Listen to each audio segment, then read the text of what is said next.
ವಾಸ್ತು ಪ್ರಕಾರ ನಾವು ಹಾಸಿಗೆ ಮೇಲೆ ಕೂತ್ಕೊಂಡು ಊಟ ಮಾಡಬಾರ್ದು ಅಂತ ಹೇಳ್ತಾರೆ.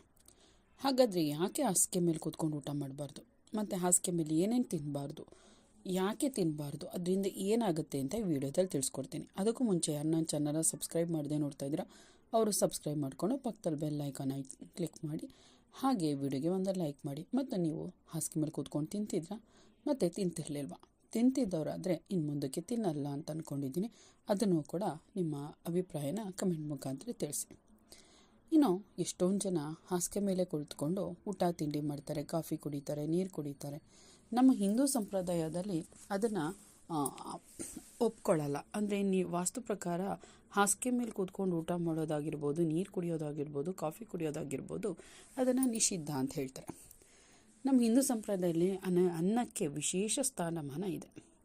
ಅನೇಕ ಯಜ್ಞ, ಹೋಮ, ಹವನಗಳಲ್ಲಿ ಅನ್ನವನ್ನು ಯಜ್ಞಕ್ಕೆ ಕೂಡ ಹಾಕ್ತಾರೆ. ಭಗವದ್ಗೀತೆಯಲ್ಲಿ ಒಂದು ವಾಕ್ಯ ಇದೆ, ಅನ್ನಾತ್ ಭವಂತಿ ಭೂತಾನಿ ಪರ್ಜನ್ಯಾತ್ ಅನ್ನ ಸಂಭವ ಅಂತ ಹೇಳಿದ್ದಾರೆ. ಅಂದರೆ ಅನ್ನವು ಜೀವರಕ್ಷಕ ಮತ್ತು ಪ್ರಾಣರಕ್ಷಕ ಅಂತ ಹೇಳ್ತಾರೆ. ಅನ್ನಪೂರ್ಣೇಶ್ವರಿಯನ್ನು ನಾವು ಸದಾಪೂರ್ಣೆ ಅಂತ ಪೂಜಿಸ್ತೀವಿ. ಅನ್ನಕ್ಕೆ ಎಷ್ಟು ಭಕ್ತಿ ಗೌರವವನ್ನು ಸಮರ್ಪಿಸ್ತೀವೋ ಅಷ್ಟು ನಮ್ಮ ದೇಹ ಚೆನ್ನಾಗಿರುತ್ತೆ, ನಾವು ಆರೋಗ್ಯವಾಗಿರ್ತೀವಿ ಅಂತ ಹೇಳ್ತಾರೆ. ಹಾಗೆ ಅನ್ನದ ವಿಷಯದಲ್ಲಿ ಕೆಲವು ಅಭ್ಯಾಸಗಳನ್ನು ಬೆಳೆಸ್ಕೋಬೇಕು, ಕೆಲವೊಂದನ್ನು ಬಿಡಬೇಕು. ಅದರಲ್ಲಿ ಪ್ರಮುಖವಾದದ್ದು ಅಂದರೆ ಹಾಸಿಗೆ ಮೇಲೆ ಕುಳಿತು ಆಹಾರ ಸೇವಿಸ್ಬೋದು. ಆಹಾರ ಅಂದ ತಕ್ಷಣ ನೀವು ಊಟ ಮಾಡೋದು ಅಂತ ಅಂದ್ಕೊಂಡಿರ್ತೀರಿ. ಊಟ ಅಂತಲ್ಲ, ಊಟ ಆಗಿರ್ಬೋದು ಅಥವಾ ಏನೇ ತಿನಿಸುಗಳನ್ನ ತಿನ್ನೋದಾಗಿರ್ಬೋದು, ಕುಡಿಯೋದಾಗಿರ್ಬೋದು, ನೀರು, ಕಾಫಿ, ಜ್ಯೂಸು ಈ ಥರ ಕುಡಿಯುವಂಥ ವಸ್ತುಗಳಾಗಲಿ, ಅನ್ನ ಅಥವಾ ಏನೋ ಸ್ನ್ಯಾಕ್ಸ್ಗಳು ತಿಂತೀವಿ ಅದು ಊಟ ಇರ್ಬೋದು, ಯಾವುದನ್ನೇ ತಿನ್ನೋದಾಗಿರ್ಬೋದು, ಹಣ್ಣುಗಳನ್ನೇ ತಿನ್ನೋದಾಗಿರ್ಬೋದು, ಅದು ಕೂಡ ಹಾಸಿಗೆ ಮೇಲೆ ಕೂತ್ಕೊಂಡು ತಿನ್ನೋದು ಶುಭವಲ್ಲ ಅಂತ ಹೇಳ್ತಾರೆ. ಇದು ನಕಾರಾತ್ಮಕ ಪರಿಣಾಮವನ್ನು ಉಂಟು ಮಾಡುತ್ತೆ.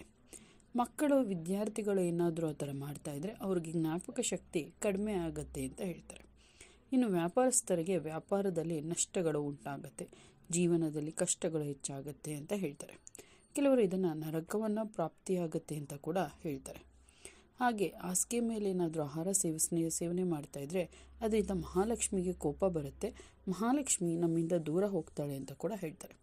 ಇದ್ರ ಜೊತೆಗೆ ನಮ್ಮ ನವಗ್ರಹಗಳು ಸಹ ವಿರೋಧವನ್ನು ವ್ಯಕ್ತಪಡಿಸಿದ್ವಿ. ಅಂದರೆ ನವಗ್ರಹಗಳು ಅದಕ್ಕೆ ಪ್ರಚೋದನೆಯನ್ನು ನೀಡುತ್ತೆ, ಅಂದರೆ ನಮಗೆ ಅದು ನಕಾರಾತ್ಮಕವಾಗಿ ಕೆಲಸ ಮಾಡುತ್ತೆ. ದೇವಾನುದೇವತೆಗಳ ಕೃಪೆಗೆ ನಾವು ಪಾತ್ರರಾಗಲು ಸಾಧ್ಯ ಆಗಲ್ಲ ಅಂತ ಹೇಳ್ತಾರೆ.